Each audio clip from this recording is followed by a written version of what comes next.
ಒಂದೆರಡು ದಿನ ಸ್ನಾನ ಮಾಡದಿದ್ದರೆ ಒಬ್ಬ ಮನುಷ್ಯ ಎಷ್ಟೊಂದು ಹಿಂಸೆ ಅನುಭವಿಸಬಹುದು ಅಲ್ವೇ?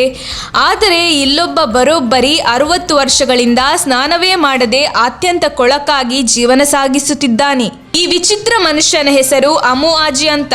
ಈತನಿಗೆ ಪ್ರಸ್ತುತ 80 ವರ್ಷ ವಯಸ್ಸು. ಇರಾನ್ನ ದಕ್ಷಿಣ ಪ್ರಾಂತದಲ್ಲಿರುವ ದೇಜುಗ ಗ್ರಾಮದಲ್ಲಿ ವಾಸಿಸುತ್ತಿರುವ ಈತನಿಗೆ ಶುಚಿಯಾಗಿರುವುದೆಂದರೇನೆ ಅಲರ್ಜಿ. ಈತನ ಇನ್ನೊಂದು ಸ್ವಭಾವ ಏನೆಂದರೆ ಈತ ಶುಚಿಯಾಗಿರುವ ಮನುಷ್ಯರೊಂದಿಗೆ ಯಾವುದೇ ಕಾರಣಕ್ಕೂ ಸ್ನೇಹ ಮಾಡುವುದೇ ಇಲ್ಲ. ತನ್ನಂತೆ ಕೊಳಕಾಗಿ ಯಾರು ಇರುತ್ತಾರೋ ಅವರೊಂದಿಗೆ ಮಾತ್ರವೇ ತಾನು ಸ್ನೇಹ ಮಾಡುವುದು ಎಂದು ಈತ ಹೇಳುತ್ತಾನಂತೆ. ಈತ ಕೇವಲ ಸ್ನಾನ ಮಾಡದೇ ಇರುವುದು ಮಾತ್ರವೇ ಕೊಳಕಾಗಿದ್ದರೆ ಎಲ್ಲರೂ ಸಹಿಸಬಹುದಿತ್ತು. ಆದರೆ ಈತ ಸತ್ತು ಕೊಳೆತ ಮುಳ್ಳುಹಂದಿಯ ಮಾಂಸವನ್ನು ತಿನ್ನುತ್ತಾನೆ. ಜೊತೆಗೆ ಪ್ರಾಣಿಗಳ ದುರ್ನಾತ ಬೀರುವ ಮಲವನ್ನು ಪೈಪ್ನಲ್ಲಿ ತುಂಬಿಸಿ ಸ್ಮೋಕಿಂಗ್ ಮಾಡುವುದು ಕೂಡ ಈತನ ಇನ್ನೊಂದು ವಿಚಿತ್ರ ಅಭ್ಯಾಸವಾಗಿದೆ. ಬಹಳ ವರ್ಷಗಳ ಹಿಂದೆ ಈತ ಶಿಸ್ತಿನ ಜೀವನವನ್ನು ನಡೆಸಿದ್ದನಂತೆ. ಆದರೆ ಆ ಶಿಸ್ತಿನ ಜೀವನದಲ್ಲಿ ನಡೆದ ಅಹಿತಕರ ಘಟನೆ ಈತನನ್ನು ಈ ರೀತಿಯಾಗಿ ಬದುಕಲು ಪ್ರೇರೇಪಿಸಿತು ಎಂದು ಹೇಳಲಾಗಿದೆ. ಸಾಂಸಾರಿಕ ಬದುಕಿನಲ್ಲಾದ ನೋವಿನಿಂದ ಈ ವ್ಯಕ್ತಿ ಈ ರೀತಿಯಾಗಿ ಬದಲಾಗಿದ್ದಾನೆ. ಈತ ತನ್ನ